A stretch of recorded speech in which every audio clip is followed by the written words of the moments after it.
ജീവനുള്ള കാലത്തോളം ജീവന്റെ ആധാരമായ മഹാശക്തിയെ അനുഭവിച്ചറിയുന്നതിന് വേണ്ടി ഒരു കാലത്ത് യാഗഭൂമിയായിരുന്ന നമ്മുടെ രാജ്യത്തിൻ്റെ മൂലാധാരമെന്നറിയപ്പെടുന്ന വാസസ്ഥലം ഇപ്പോൾ ഭോഗഭൂമിയായി മാറിക്കൊണ്ടിരിക്കുകയാണ്.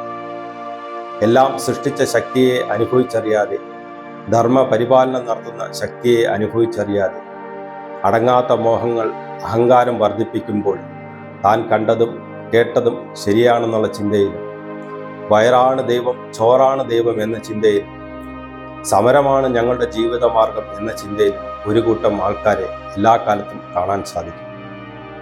ത്രേതായുഗത്തിൽ പരമാത്മാവായ സത്യത്തിനും ധർമ്മത്തിനും വേണ്ടി നിലകൊണ്ടിരുന്ന ശ്രീരാമചന്ദ്രന്റെ കാലത്തും അധികാരം കൊണ്ടും സിദ്ധിമണ്ഡലങ്ങൾ കൊണ്ടും രാവണൻ അധാർമിക പ്രവർത്തനങ്ങളിൽ ഏർപ്പെട്ടിരുന്നു. അതിന് കൂടെ നിൽക്കാൻ കുറച്ച് ആൾക്കാരും ഉണ്ടായിരുന്നു.